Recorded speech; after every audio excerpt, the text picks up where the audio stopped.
मुझे आम खाना है। हाँ मम्मा, मुझे भी आम खाना है। हाँ बच्चों, जब मैं अनाज लेने जाऊंगी तो आते समय आम जरूर लेकर आऊंगी। नहीं माँ, आप हर रोज ऐसा ही कहती हो।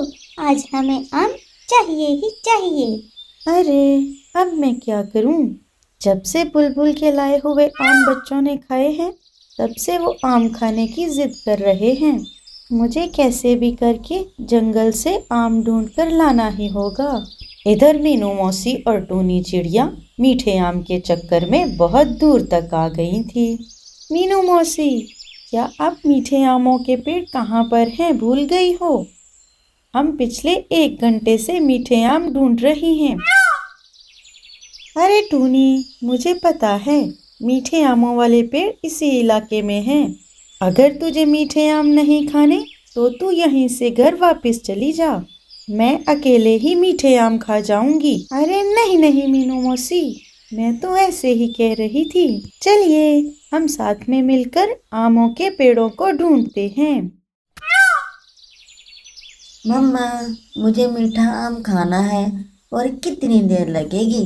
हाँ जग्गू बेटे, तुम्हारे पापा मीठे आम लेकर बस आते ही होंगे। लो, तुम्हारे पापा का नाम लिया और पापा हाजिर, वो भी मीठे आमों के साथ। जग्गू कालू के लाए हुए आमों पर टूट पड़ता है। थू थू थू थू थू, ये आम तो बहुत खट्टा है। क्या? खट्टा आम? रुको जग्गू, मैं भी तो देखूं कि ये आम कितना खट्टा है। हमने तो तुम्हारे पापा से मीठे आम लाने को कहा था। जैसे ही गौरी ने आम को खाया उसने भी अपना मुंह टेढ़ा कर लिया। अरे छी छी छी छी छी, ये क्या है? बाप रे, ये तो इमली से भी ज्यादा खट्टा है। अरे गोरी, मुझसे जितना हो सकता था उतना मैंने किया। हमारे जंगल में आम के थोड़े ही पेड़ हैं। जितने भी हैं वो सब खट्टे आमों वाले पेड़ हैं। मीठे आमों वाले पेड़ बहुत दूर घने जंगलात में हैं। हाँ हाँ, तो क्या हुआ? मीठे आम लाने के लिए वहीं चले जाते। अरे गोरी, क्या तुम भूल गई? जो कोई भी उन इलाके में गया है वो वापस कभी लौट कर नहीं आया। कहते हैं वहां पर एक आंख वाला राक्षस रहता है और वो आम के पेड़ भी उसी के हैं। मुझे कुछ नहीं पता। मैंने वही मीठे मीठे आम खाने हैं। जग्गू बेटा, ऐसे जिद नहीं करते, जो है वही खा लो। नहीं नहीं, मैं नहीं खाऊंगा ऐसे बकवास आम। हमें कैसे भी करके जग्गू के लिए मीठे आम लाने ही होंगे। मीनू मौसी, हमें आम तो मिल गए, लेकिन इनमें मीठे आमों वाले पेड़ कौन से हैं? अरे टूनी, तुम में जरा भी अकल नहीं है। कौन से आम मीठे हैं ये मैं कैसे जान सकती हूँ? आमों को पहचानना है तो उसका रंग देखो। जो आम पक के लाल पीला हो गया होगा वही मीठा आम होगा। और हाँ, हमें एक एक करके आमों को खाकर देखना होगा, तभी हम मीठे आमों को पहचान पाएंगे। दोनों एक एक करके आमों को खाने लगी। थू थू थू थू, ये नहीं है, वो देखती हूँ। छी छी छी, ये भी नहीं है। हाँ, ये आम तो बहुत मीठा है। मीनू मौसी, अरे ओ मीनू मौसी, यहाँ पर आओ। इस पेड़ के आम बहुत मीठे हैं। अरे वाह टूनी, मैं जितना सोचती हूँ तू उतनी भी बुद्धू नहीं है। तूने तो मुझसे पहले ही मीठे आम वाला पेड़ ढूंढ लिया। चल, अब देर मत कर, थोड़े आम खाकर कुछ आमों को हम साथ घर लेकर जाते हैं। वो दोनों आम तोड़ने लगी, तभी कहीं से आवाज आने लगी। भाग जाओ, जल्दी से यहाँ से भाग जाओ। अरे ओ टूनी, ये कैसी आवाजें निकाल रही है? जरा चुप बैठ। नहीं मीनू मौसी, मैं तो चुपचाप आम तोड़ रही हूँ, मुझे लगा आप हो। भाग जाओ, वरना यहीं पे मारे जाओगे। ये टूनी भी ना हर वक्त मजाक के मूड में रहती है। अभी बताती हूँ इसे। मीनू मौसी गुस्से में टूनी के पास चली जाती है। ये बार बार आदमी की आवाज़ क्यों निकाल रही हो? अगर अब मुझे ये आवाज़ आई तो तुझे 100 खट्टे आम खिला दूंगी। भाग जाओ दोनों, अभी भी समय है, भाग जाओ। अरे मीनू मौसी, ये आवाज तो इस पेड़ से आ रही है। मीनू मौसी ने मुड़कर देखा तो सच में आम का पेड़ उन दोनों से बात कर रहा था। अरे वाह, बोलने वाले आम के पेड़। बोलने वाले आम के पेड़ों के बारे में तो बचपन में सुना था और आज देख भी लिया। पर तुम हमें बार बार यहाँ से क्यों भागने के लिए बोल रहे हो? जानना चाहते हो तो नीचे देखो। जैसे ही उन दोनों ने नीचे झुककर देखा तो मानो उनके पैरों तले जमीन खिसक गई। बाबा भूत नहीं, राक्षस, वो भी एक आंख वाला। मैंने ऐसे राक्षस के बारे में सिर्फ सुना था, पर आज देख भी लिया। आज न जाने और क्या क्या देखना बाकी है। जल्दी से भाग जाओ यहाँ से, इससे पहले कि ये राक्षस नींद से जाग जाए। भागो मीनू मौसी। वो दोनों वहां से भाग जाती हैं। तभी वहां पर कालू कौवा और गोरी कौवी आ जाते हैं। अरे मीनू मौसी, आप इतनी तेजी से उड़ते हुए क्यों आ रही हो? मीनू मौसी कालू को सारी बात बताती है। अरे बाप रे, अच्छा हुआ आप दोनों हमें यहाँ पर मिल गई, वरना आज हमारी तो खैर नहीं थी। भागो कालू भैया, यहाँ से जल्दी भागो। आप कहाँ चले जी? चलो, हमें भी उनकी तरह मीठे आम लाने हैं। गोरी, क्या तुमने सुना नहीं? वहाँ पर एक आंख वाला राक्षस है, चलो वापिस। नहीं नहीं, मैं यहाँ से मीठे आम लिए बगैर नहीं जाऊंगी। अगर आपको मेरे साथ नहीं आना है तो मैं अकेली ही जाती हूँ। गौरी आम के पेड़ के पास आ जाती है और 2-3 आम तोड़ लेती है। अरे गोरी, बस करो, इतने आम हम नहीं ले जा पाएंगे। गौरी ने लालच में आकर ज्यादा आमों वाला घड़ा उठा लिया। उससे वो उठाए नहीं गए। आम नीचे जाकर राक्षस के ऊपर गिर गए। गोरी, भागो यहाँ से। कालू वहाँ से भाग जाता है। हा हा हा हा हा। अच्छा, तो तुम मेरे पेड़ के आम चुरा रही थी, अब तुम यहाँ से बचकर वापस नहीं जाओगी। राक्षस गौरी को पकड़ लेता है और पिंजरे में बंद कर देता है। चक्कू, मेरे बेटे, मैं तो तुम्हारे लिए आम ला रही थी, पर अब लगता है कि अब मैं तुमसे कभी नहीं मिल पाऊंगी।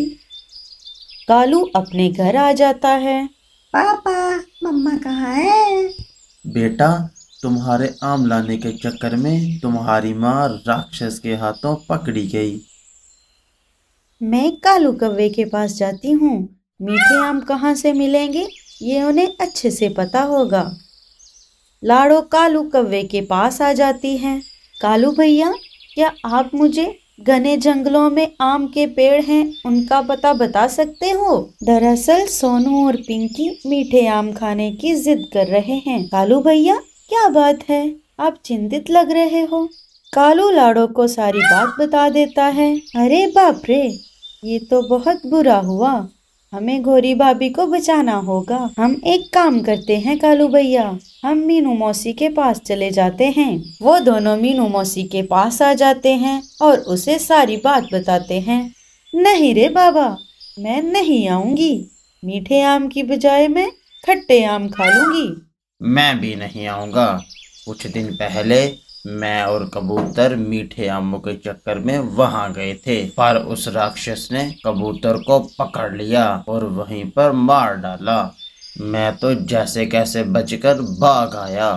कालू भैया, आपने बुरे वक्त में हमारी बहुत मदद की है। मैं गौरी भाभी को बचाने में आपकी मदद करूंगी। हाँ कालू भैया, मैं भी चलती हूँ आपके साथ। और वैसे भी अगर हम उस राक्षस को हरा पाए तो हमें रोज मीठे आम खाने को मिलेंगे। मीठे आमों का नाम सुनकर मीनू मौसी के मुंह में पानी आने लगा। अरे साथियों, मैं भी चलती हूँ। मैं यहाँ अकेली रहकर क्या करूँगी? वो क्या है ना, एक बार गौरी ने मेरे सपनों में आकर मेरी मदद की थी। मीनू मौसी, आप भी ना। सारे गौरी को बचाने के लिए निकल पड़े। मीनू मौसी, क्या आप सच में गौरी को बचाने के लिए मदद करोगी? अरे हट, मैं क्यों उसे बचाने लगी? इतना अच्छा मौका है, मैं तो शो दूर से देखूंगी और मौका मिलते ही वहां से आम चुरा कर भाग जाऊंगी। मुझे छोड़ दो, मुझे जाने दो। अगर जंगल के बाकी पंछी यहाँ पर आ गए तो तुम्हारी खैर नहीं। हा हा हा हा हा। आने दो उन सबको, मैं उन्हीं का इंतजार कर रहा हूँ। वो जब यहाँ पर आएंगे मैं सबको भून लूंगा और खा जाऊंगा। सारे पंछी पेड़ पर आकर बैठ जाते हैं। साथियों, तुम सब यहीं पर रुक जाओ, मैं घोरी को ढूंढता हूँ। अरे पेड़ भैया, हमारे साथी गोरी कव्वी को उस राक्षस ने कहाँ पर बंदी बनाया है? अरे चिड़िया, आप सब लोग भी मिलकर उस राक्षस को नहीं हरा पाओगे। मैंने उसे समझाने की बहुत कोशिश की, लेकिन उसने मेरी बात नहीं मानी। उसने मेरा इस्तेमाल करके बहुत सारे जानवरों को मारा है। आप सब लोग बहुत अच्छे लग रहे हो। मैं नहीं चाहता कि मेरी वजह से आप सब लोगों की जान चली जाए। आप चिंता मत करिए पेड़ भैया, गोरी को बचा के हम सब यहाँ से चले जाएंगे। चलो ठीक है, राक्षस ने उसको उस गुफा के अंदर बंद किया है, तो जल्दी करो, तुम्हारे पास समय बहुत कम है। कालू गुफा के अंदर चला जाता है और गोरी को वहां से छुड़ाता है। अजी, आप यहाँ पर क्यों आए हो? वो राक्षस आप सबका इंतजार कर रहा था। तो जैसे ही वो दोनों बाहर आ जाते हैं तो देखते हैं वो राक्षस उन सबके सामने खड़ा था। आखिर तुम सब लोग मेरी पकड़ में आ ही गए। अब मैं सब तुम लोगों को पकड़कर मिर्च मसाला लगा के खा जाऊंगा। अरे ऐसे कैसे खाएगा? हम क्या यहाँ पर वेले बैठे हैं? ऐसा कहकर मीनू मौसी एक बड़ा आम राक्षस के सिर पर गिरा देती है। राक्षस बहुत गुस्सा हो जाता है। गुस्से में वो मीनू मौसी की तरफ आग के गोले बरसाने लगता है। मीनू मौसी वहां से भाग जाती है। पेड़ को आग लग जाती है। अरे भाग जाओ यहाँ से, जल्दी निकलो सब यहाँ से। आग पूरे पेड़ पर फैल जाती है। राक्षस उनका पीछा करने लगता है। वो पंछियों का पीछा कर ही रहा था कि तभी आम के पेड़ ने उसे पकड़ लिया। अरे ये तू क्या कर रहा है?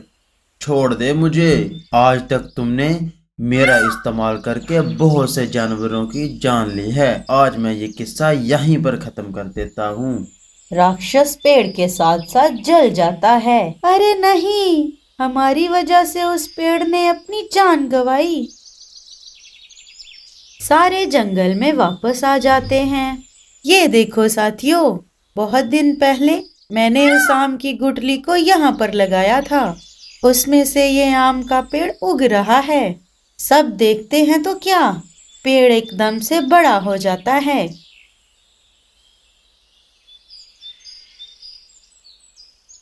अरे वाह पंछियों, आपने तो मेरी जान बचाई। पेड़ को जिंदा देखकर सब बहुत खुश हो जाते हैं। उस दिन से सारे हंसी खुशी रहने लगते हैं। दोस्तों, आप सब से एक रिक्वेस्ट है, आप सब हमारी कहानी देखते तो हो मगर चैनल को सब्सक्राइब नहीं करते। अगर आपको सफारी बडीज की कहानियाँ अच्छी लगती हैं तो प्लीज चैनल को सब्सक्राइब कर देना। इससे हमें नई नई कहानियाँ बनाने का मोटिवेशन मिलता है।